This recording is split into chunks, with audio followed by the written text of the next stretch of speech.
श्रावण मास में शिव को मनाने से एक और सबसे बड़ा लाभ होता है। जो भी शिव जी को मनाने का प्रयास करते हैं, कुछ चीज़ों का अतिशीघ्र मनुष्य को कई संकट ऐसे हैं जिनसे वो मुक्त हो सकता है। आज के युग में जो मनुष्य की सबसे बड़ी विपत्ति है या संकट है हमारी दृष्टि से, अब व्यक्ति इस बात की तरफ तो सोचता नहीं भगवान प्रसन्न हो जाएं, भगवान मिल जाएं या हमारा जीवन सफल हो। इस तरफ तो अगर 100 से आप मिलेंगे तो कोई 1 या 2 या 4, इससे ज़्यादा नहीं। मोस्टली जो सब लोगों की समस्या है आज के युग में वो है मनी, पैसा। और एक बात तो सत्य है कि नारायण से जल्दी, कृष्ण से जल्दी, राम से जल्दी, हालांकि लक्ष्मी जी चरण दबाती हैं नहीं के, लेकिन शिव जी प्रसन्न हो तो इनसे पहले ये दे देते हैं लक्ष्मी। अकेली लक्ष्मी जी का तो पूजन आप करोगे नहीं, और नारायण तो नारायण है, वो कहेंगे ज्यादा लक्ष्मी हमारे भक्त के पास जाने भी नहीं चाहिए, ज्यादा लक्ष्मी जाती है तो हमारा भक्त जो है टेढ़ा बेढ़ा हो जाएगा, तो उससे कोई लाभ ठीक नहीं। लेकिन शंकर भगवान क्योंकि श्रावण मास में अपने, मैंने पहले ही बताया, जब भगवान विश्राम करने जाते हैं तो 4 महीने शिव जी संसार को संभालते हैं।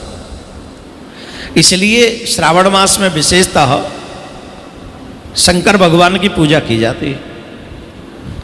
और शंकर भगवान का पूजन करने पर मनुष्य अगर धन की समस्या से जूझ रहा है और हृदय से अगर श्रावण के 4 सोमवार 5 सोमवार जितने भी आते हैं, कई बार 5 भी आते हैं, कई बार 4 भी आते हैं, इस बार 4 है,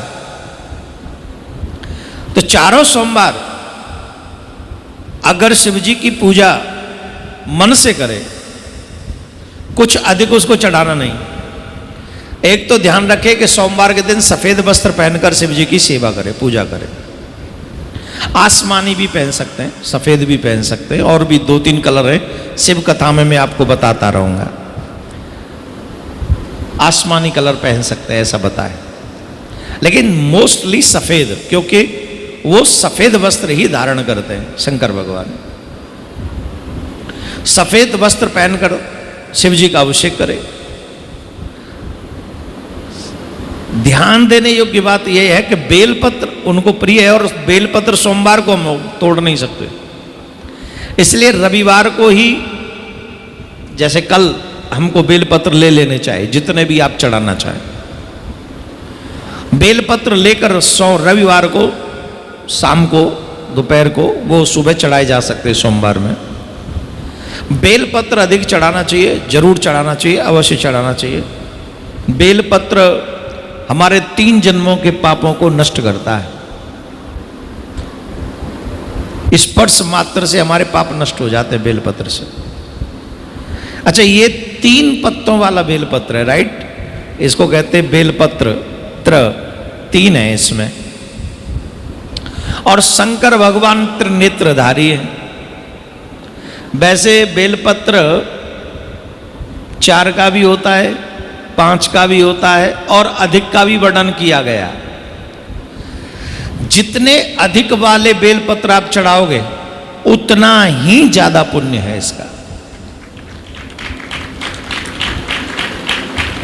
अभी तो हमें 3 वाले ही मिल रहे हैं, तो 3 वाले ही चढ़ा रहे हैं, लेकिन जितने अधिक वाले मिल जाएं उतने चढ़ा दो, उतना ही ज्यादा पुण्य है।